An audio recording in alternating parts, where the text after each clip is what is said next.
ముఖ్యంగా వెలుగుమట్ల ప్రజలు, పేద ప్రజలు పోరాడుతున్నటువంటి అక్కలు అన్నలు ఇవాళ వెలుగుమట్లని చీకట్లలో ముంచెత్తినటువంటి కాంగ్రెస్ ప్రభుత్వం ఒకప్పుడు తెలంగాణ, ఆంధ్ర, భారతదేశంలో పేదల ఇండ్లు ఎవరిచ్చారు అంటే మేము 40-50 ఏళ్ళుగా గ్రామాల్లో తిరుగుతున్నాం. ఇప్పుడంటే అక్కడక్కడ 2 బెడ్రూమ్ ఇళ్ళు కనిపిస్తాయి, కానీ ఏ ఊరు అయినా మనకు కనిపించేవి ఇందిరమ్మ ఇళ్ళే.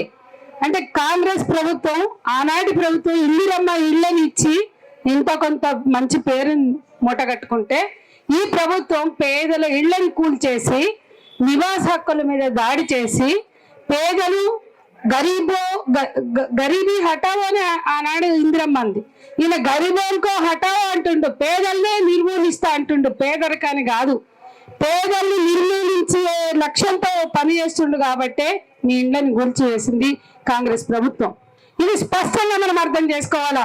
ఆనాడు గరీబీ హటావో అంటే మీరు గరీబోన్కో హటావో అంటున్నారు, పేదల్ని తరలిస్తామంటున్నారు, పేదల జీవితాన్ని విధ్వంసం చేస్తామంటున్నారు, పేదల ఇళ్ళని కూల్చివేస్తామంటున్నారు. మూసీ తీరాన అదే జరుగుతుంది.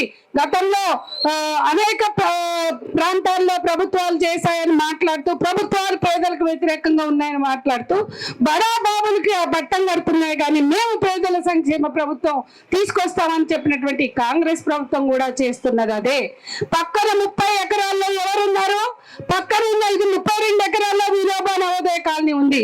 పక్కన 30 ఎకరాల్లో ఉన్న వాళ్ళ దగ్గరికి నీ బుల్డోజర్ ఎందుకు పోలేదు? దమ్ము లేదా? అంటే బడా బాబులు ఇవాళ హైడ్రా పేరు చెప్పు, ఏ పేరు చెప్పు, హైడ్రా మొదలెట్టినప్పుడు మేము ఎవరూ వ్యతిరేకించలేదు. ఇవాళ అంటున్నారు మీ ప్రభుత్వం పేదల కోసం పనిచేస్తుంది, ఇవాళ ప్రతిపక్షాలు కుట్రలు చేస్తున్నాయి అంటున్నారు. మీరు హైడ్రా అని చెప్పి పేదల కోసం మేము వెళ్ళట్లేదు, అక్రమ నిర్మాణాలకు వ్యతిరేకంగా ఉన్నప్పుడు మేము ఎవరం రాలేదు. కానీ ఈరోజు పక్కనే 30 ఎకరాల భూమి బడాబాబుల చేతిలో ఉంటే, రాజకీయ నాయకుల చేతిలో ఉంటే, రియల్ ఎస్టేట్ మాఫియా చేతుల్లో ఉంటే పోయే దమ్మ మీకు లేదు. పేదలు తమ కష్టార్జితంతో ఇల్లు కట్టుకుని నివాసం ఉంటే వాళ్ళ ఇల్లు కూల్చేసి కూల్చిన చోట ఇల్లు ఇస్తామని దొంగ డ్రామాలు ఆడుతున్నారు.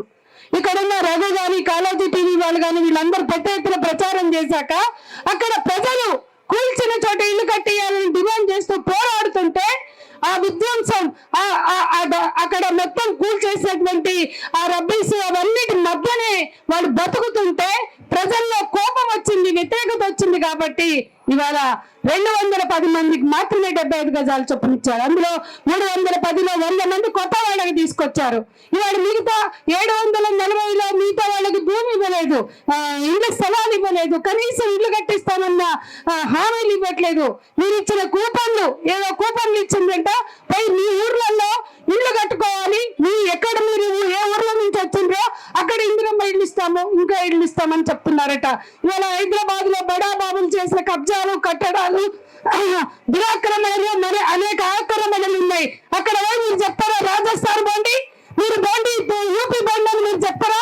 అనేక ఇవాళ దోపిడీకి పాల్పడుతున్నటువంటి ఉత్తరాల నుంచి వచ్చినటువంటి కుటుంబాలు ఉన్నాయి. వాళ్ళ జోలికి పోతారా? ఆంధ్ర ప్రాంతం నుంచి వచ్చి ఇక్కడ దురాక్రమణకు పాల్పడి రియల్ ఎస్టేట్ మాఫియాలుగా మరి కబ్జాలకు పాల్పడుతున్న వాళ్ళు ఉన్నారు. వాళ్ళకి చెప్తారా? అంటే మీకు పేదలంటే ఇంత చులకనా? చెప్తారా ఏమేమి కబ్జాలలో ఉన్నాయో?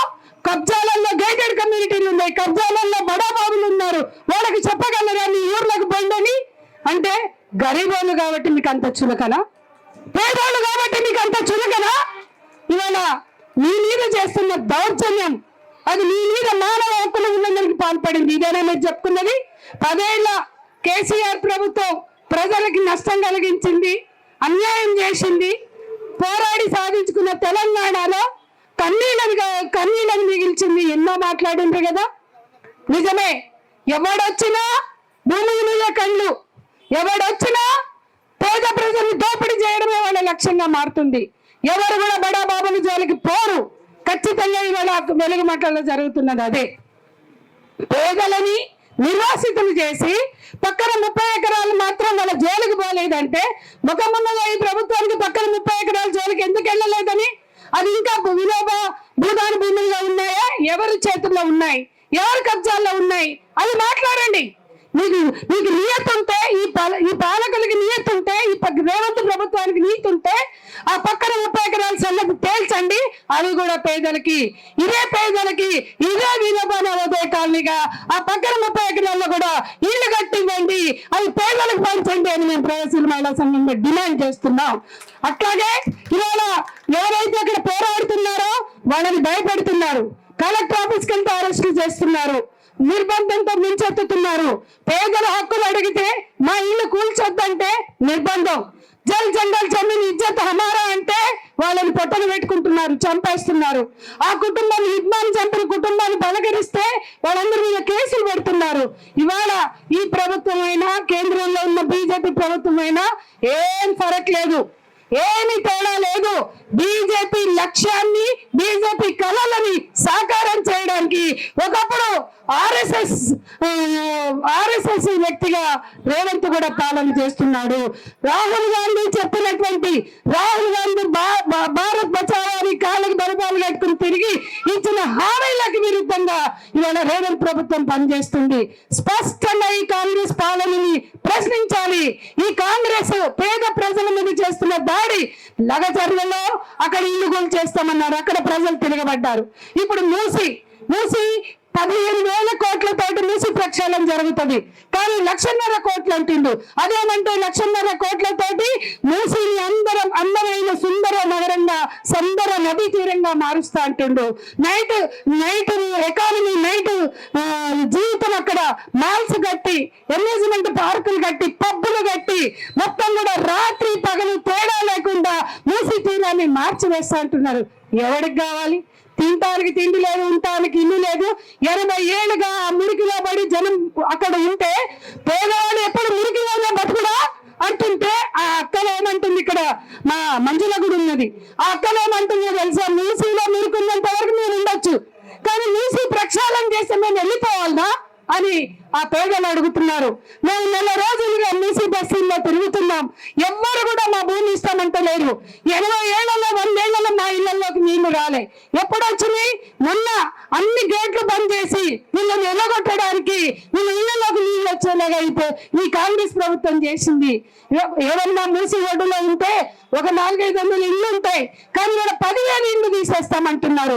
ఎంత డ్రామాలు ఆడుతున్నారంటే, మంచి రోజుల్లో ఒక పాత శివాలయం ఉంటే ఓంకారేశ్వర ఆలయం కడతాడట. ఎందుకయ్యా 1,50,000 కోట్లు అంటే, గాంధీకి వ్యతిరేకంగా మాట్లాడే ఈ ముఖ్యమంత్రి గాంధీ సరోవర్ ప్రాజెక్టు కడతాడంట. అదేమంటే మేము సిక్చోడిలో ఒక గురుద్వారా కడతాం, పురాణపూర్లో ఒక మసీదు కడతాం, అట్లాగే నాగోల్లో మెదక్ కేథడ్రల్ చర్చ్ తరహా ఒక చర్చిని నిర్మిస్తాం, మేము మత సామరస్యాన్ని కాపాడుతామంటున్నారు. మేము అడిగినమా నిన్ను గుళ్ళు, గోపురాలు, మసీదులు ఇవన్నీ మేము అడిగినమా? మీ పన పేద ప్రజల కోసం పాలన చేస్తానని చెప్పి అవన్నీ నేను చేస్తా అంటాడు. 1,50,000 కోట్లు అంటాడు. కేవలం 15,000 కోట్లతోటే మూసీ ప్రక్షాళన జరుగుతుంది. బరాబర్ ప్రక్షాళన చేయి, కానీ మూసీ ప్రక్షాళన పేరుతోటి పేదల ఇల్లు కూల్చేస్తామంటే ఒప్పుకోం. ఒక్క ఇల్లు కూడా తీయడానికి వీలేదని ఇవాళ మూసీ జన ఆందోళన పేరుతోటి ఉద్యమం సాగుతోంది. అందులో మేము కూడా, మన సంఘాలన్నీ కూడా పోరాడుతున్నాయి. ఎక్కడైనా సరే, ఎవడొచ్చినా సరే, ఏ ప్రభుత్వం వచ్చినా సరే పేదల ఇళ్ల మీద బడి ఏడుస్తారు. పేదల ఇల్లు తీసే హక్కు మీకు లేదు. భారత రాజ్యాంగం నివాస హక్కులు కల్పించింది. వీళ్ళెవరు కూడా ఎవరు ప్రైవేట్ భూముల్లో ఇల్లు వేసుకోలేదు. గవర్నమెంట్ భూములు కావచ్చు, లేకపోతే భూదాన భూములు కావచ్చు, భూదాన భూములైనా, గవర్నమెంట్ భూములైనా, లేకపోతే బంజరు భూములైనా, పడవ భూములైనా, అందులో పేదలకు మాత్రమే నివాస హక్కులు ఉన్నాయి. కానీ దానికి భిన్నంగా బడా భూములుగా భూములన్నీ కట్టబడుతున్నారు. వాళ్ళకి మాత్రం పట్టం కడుతున్నారు, వాళ్ళకి రక్షణ కల్పిస్తున్నారు, మన మీద పడి ఏడుస్తున్నారు. పేదల నివాస హక్కుని కూల్చివేయడానికి మనం వ్యతిరేకంగా పోరాడదాం. చివరిగా నేను చెప్పేది, ఇల్లుతోటే కాదు, కాంక్రీట్ తోటే కాదు అనుబంధం. ఇంట్లో ఉన్న పెరటి చెట్టు మీద, ఇంటి ముందు ఉన్న వాకిలి మీద, ఇంట్లో అనుబంధాలు ఉంటాయి. ప్రొఫెసర్ అరగోపాల్ ఒక మాట అంటాడు, ఇళ్ళని కూల్చివేస్తారు, ఇంటితో అనుబంధం ఉంటుంది, జ్ఞాపకాలు ఉంటాయి. ఇంట్లో ఇంటితోటి ముడిపడి అనేక అంశాలు ఉంటాయి. అవన్నీ కూల్చేసే హక్కు మీకు లేదు. అవన్నీ కూల్చేస్తే అది మానవ హక్కుల ఉల్లంఘన అని సార్ చెప్తుంటారు. ఇవాళ మనం కష్టపడి కట్టుకున్న ఇళ్లతో మనకి ఎంత అనుబంధం ఉంటుంది. ఆ ఇళ్లతో ఆ ఇల్లు కూల్చేస్తే ఎంత అభద్రత, మన ఉపాధి మీద దాడి, మన పిల్లల చదువుల మీద దాడి, మన బతుకు విధ్వంసం, అల్లకల్లోలం. ఇంతగా అల్లకల్లోలం చేసే హక్కు ఈ కాంగ్రెస్ ప్రభుత్వానికి ఉందా? చెప్పండి, ఉన్నదా? లేనప్పుడు ఇదేనా సంక్షేమం అంటే? మన సంక్షేమం చేయవలసిన ఈ ప్రభుత్వం మన బతుకులు ఆగం చేస్తుంటే బుల్డోజర్లకు అడ్డం పడుకుందాం, ఈ ప్రభుత్వాన్ని నిలదీద్దాం, మన ఇళ్ళని కాపాడుకుందాం అని చెప్తూ సెలవు.